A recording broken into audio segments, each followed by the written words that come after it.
The Lord be with you. And with your spirit.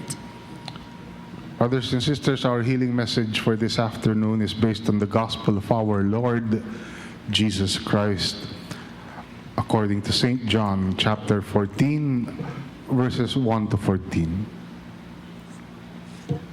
Jesus said, "Do not let your hearts be troubled. Trust in God. Trust also in me.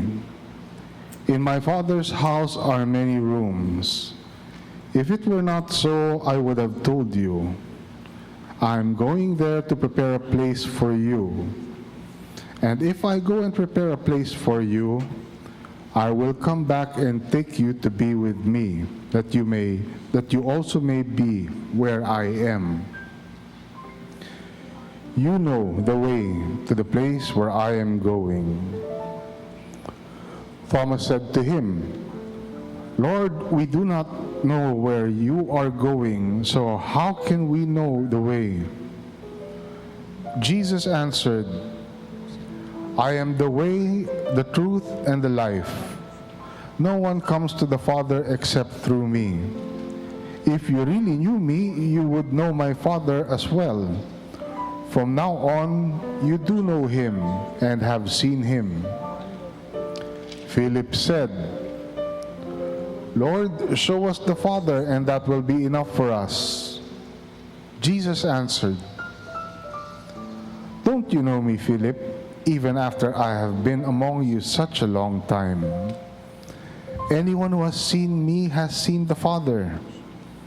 How can you say, 'Show us the Father'? Don't you believe that I am in the Father and that the Father is in me? The words I say to you are not just my own. Rather, it is the Father living in me who is doing his work. Believe me when I say that I am in the Father and the Father is in me. Or at least, believe on the evidence of the miracles themselves. I tell you the truth, anyone who has faith in me will do what I have been doing. He will do even greater things than these, because I am going to the Father, and I will do whatever you ask in my name, so that the Son may bring glory to the Father. You may ask me for anything in my name, and I will do it." Now, our healing password ngayon, 4L, to overcome all kinds of trouble. Nasa letter L na tayo ng trouble. Ang unang L stands for laughter. Tawanan mo ang problema mo.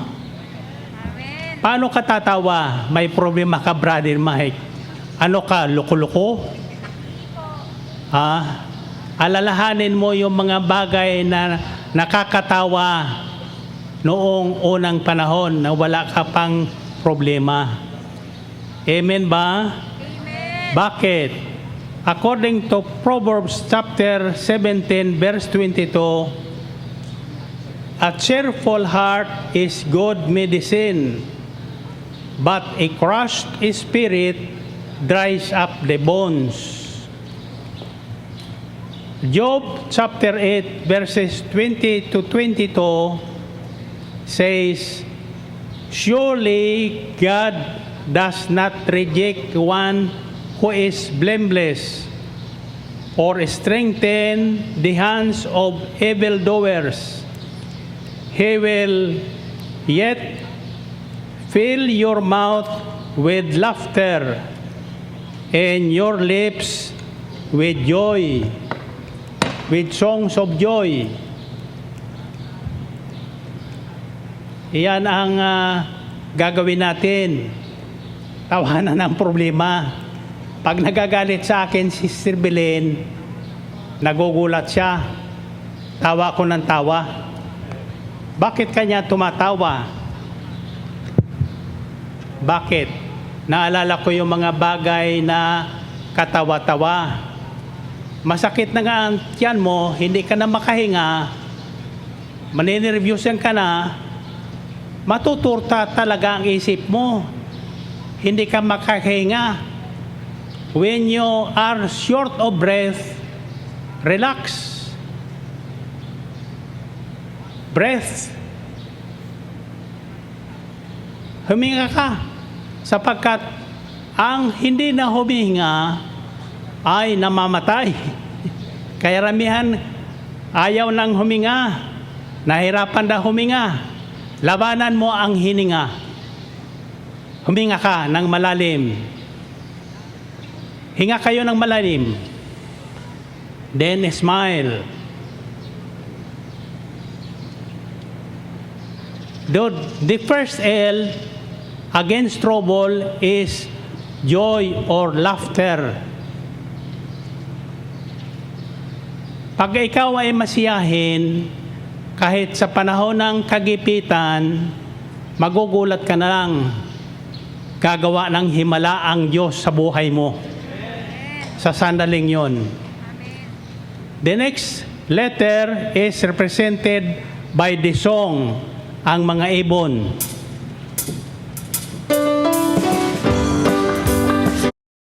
Huwag ka nang malungkot, oh praise the Lord. Huwag ka nang malungkot, oh praise the Lord. Huwag ka nang malungkot, oh praise the Lord. Purihin ang Panginoon. Gayahin mo ang mga ibon. Tuwing umaga, kami ni Brother Rico ay nagja-jogging. Pagkatapos namin mag-jogging, opo kasi puno ng kahoy sa aming bakuran at pinagmamasdaran ko ang mga sisiw ng aming alagang manok. Hindi sila nag-worry. Kahit umuulan, tumutuka sila ng dahon ng mga halaman. Kaya yung mga halaman ni Sister Belen, nagugulat siya, trim na trim. Sapagkat naunahan siya sa umaga ng mga manok.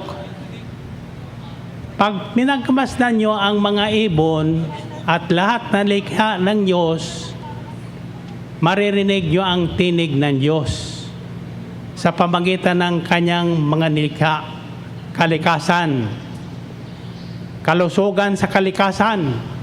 Iyan ang ating hugutan ng ating katawan ngayon, pampalakas ng ating immune system.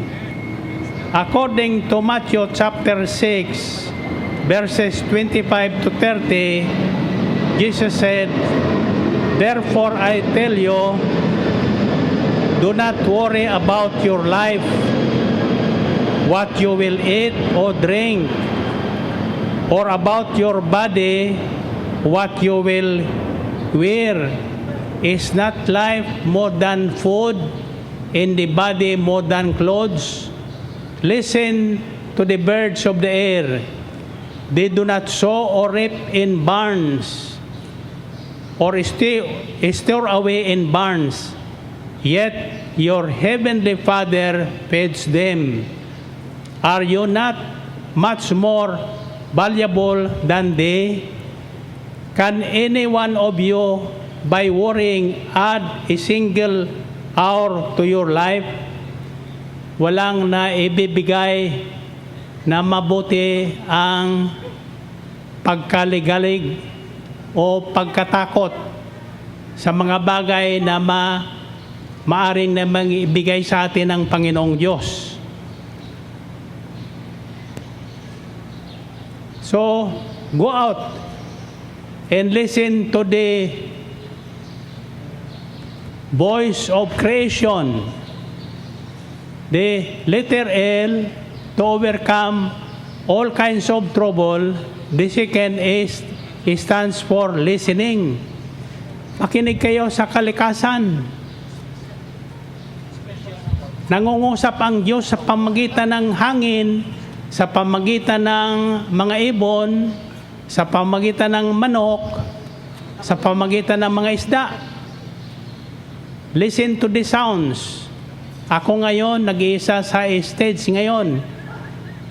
Wala tayong mga tao sa harapan sapagkat ipinagbawal ng ating gobyerno ang gathering ngayon. Subalit, hindi na pagbabawal ang paglaganap ng salita ng Diyos. Higit sa lahat, sa bawat sulok ng daigdig. Amen ba? Amen! So, open your ears to nature. Listen to the voice of the Lord through this. And makikita nyo, matatawa kayo sa sarili. Salip kayo may takot. Salip na kayo matatakot at magkaroon ng sari-saring pakiramdam, matatawa kayo. And laughter is the best medicine. Walang bakunang tatalo sa kasiyahan ng puso ng tao. Sapagkat the joy of the Lord is our strength. Kaya sa mga sulat ni San Pablo, sinabi niya, be joyful always. In all circumstances, be joyful always. Remember, a merry heart doeth good more than vaccines. The third letter L stands for the song, kahit counting patingin, to us all from the heart of God. Hebrews 12, chapter 12, verses 2 to 3 says, let us fix our eyes on Jesus, the pioneer and perfecter of our faith. For the joy set before him, he endured the cross, scorning its shame, and sat down at the right hand of the throne of God. Consider him who endured such opposition from sinners, so that you will not grow weary and lose heart. Sa panahon ng mga troubles, kagaya noon sa panahon ng pandemya na tinatawag ng mundo, look up to God. The letter L stands for look for help. Huwag kayong titingin paghahanap ng tulong sa tao. Walang magagawa yan. Look for help from God Himself, sapagkat iyan ang makagagawa ng lahat ng lunas na ating dinaraanan, ng ating mga suliranin na dinaraanan. Amen ba? Huwag kayong titingin sa bakuna, although kailangan natin yan, sapagkat hiningi yan sa ating Horacio Imperata. Iyan ang hiningi ng tao, ibigay naman sa atin, kaya pabakuna kayo para magtapos na ang lockdown na ito. Ako tapos na magbakuna. May second dose na ako. Bakit? Iyan ang pagsunod sa patakaran ng pamahalaan para sa tingin nila mawala na ang virus na ito, mapaglabanan natin at mapagtagumpayan. Sa totoo lang, sa Panginoon, simple lang ang paraan niya. Sabi sa James chapter 5 verse 13, is anyone of you in trouble? He should pray. Pray. Manalangin kayo sa panahon ng kagipitan, sa panahon ng inyong pangailangan. If you are in trouble, pray. Now, if you believe in your prayers, if you believe God that He will answer your prayers, what do you need? What move do you want to do? Next, pagkatapos manangin, tawanan mo ang problema. Gumana ka Isipin mo yung mga bagay na katawa-tawa. Minsan ako'y nagtatawang ng isa. Ang sabi ng Panginoon, si Sir Belen, ano ka? Kinikilitan ng anghel? Sapagkat, sabi sa Biblia, Salmo 91, susuguin niya ang maraming anghel, silang susubaybay. Kahit saan ako, ikaw pumaroon, tiyak iingatan. Amen ba? Purihin natin ang Panginoon. Alam mo bakit ako nabubulol? Sa katahimikan. Sapagkat walang ginagawa tayo sa bahay, nagpumapasok ako ng opisina sa hapon. Sumagdamag, tahimik tayo. Nagninilay ng salita ng Diyos. Ano ba ito? Ano bang aral ang binibigay ng pandemyang ito? Ang simpleng aral, wala nang tiwala ang Diyos, ang mga tao sa Diyos. May piniwala para sa bakuna na hindi naman nakatitiyak kung ito ang lunas nga. Pero sabi sa Biblia, kneel down and pray, and God will stop this virus. Amen ba? Amen. The fourth stands for the song, finally. Yes! Finally! Finally! Finally! Yes! Finally! Purihin ang Panginoon. Mamaya, may pasisigaw ko sa inyo. Mamili kayo doon sa mga titik ng ating likhang katang isip. Ang finally is our own composition ni Brother Jojo Ingan ng ating gospel music ministry. Ang original na niyan ay nangyari sa Hong Kong. Pinarinig niya sa atin sa Hong Kong ang bagay na yan. So, the word stands for, the fourth L of trouble stands for let go and let God. From Acts chapter 27, verses 19 to 25, this is what is written.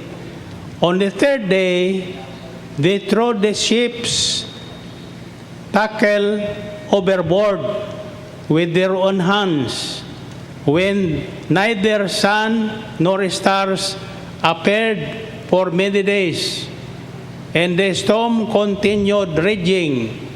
We finally gave up all hope of being saved. After they had gone a long time without food, Paul stood up before them and said, "Men, you should have taken my advice not to sail from Crete. Then you would have spared yourselves this damage and loss. But now I urge you to keep up your courage, because not one of you will be lost. Only the ship will be destroyed. Last night, an angel of the Lord, to whom I belong, in whom I serve, stood beside me and said, 'Do not be afraid, Paul. You must stand trial before Caesar, and God will graciously give you all the people on board. Nothing will be lost." So, ang sabi ni San Pablo sa mga tripulante ng barko, huwag kayong matakot.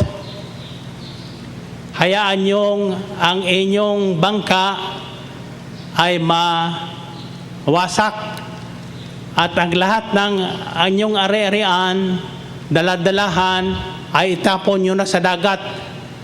pero walang mapapahamak sa inyo sapagkat sinabi sa akin ng Diyos sa pamagitan ng anghel na hindi kayo maano.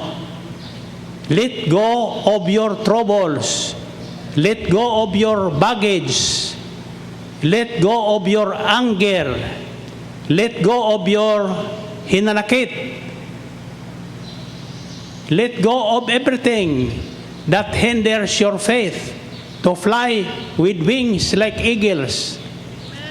And let God take over. Magigawa. And finally, you will triumph over all these troubles. Mapagtatagumpayan natin ang lahat ng kapighatian na darating sa ating buhay. Sapagkat mayroon tayong Diyos na makakagawa ng lahat ng bagay. At mayroon panininigan sa kanyang pangako. Nangako ang Diyos sa pamagitan ng anghel kay Paul na ililigtas ang lahat ng tripulante ng barko pag ang mga karga nila ay itinapon sa dagat. Let go of your baggage. Let go of all your troubles and let God operate in your life. Amen. Let God do a miracle for you. Miracles are forever. Ngayong gabi, kung anong sisigaw nyo, mangyayari sa inyo. Isigaw nyo kung anong ibig nyo. Hango doon sa kantang narinig natin finally. Ang sinabi doon, finally, ako'y magaling na. Finally, ako'y malaya na. Finally, ako'y mayaman na. Mamili kayo doon. Isigaw ng 3 ulit ang salitang finally at susundan ng pinili nyong ibig nyong ibigay sa inyo ng Panginoon. Magaling na, mayaman na, o malaya na. Anong pipiliin nyo? Finally, ako'y magaling na, malaya pa, mayaman pa. Amen! Ulitin nyo nga. Finally, ako'y magaling na, malala na, mayaman pa. Okay. Are you ready? Amen!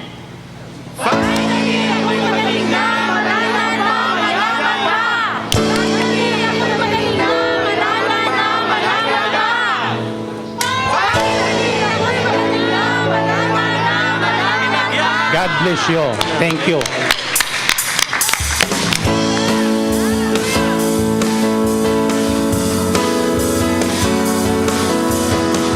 Magaling na, malaya na, mayaman pa. Amen po.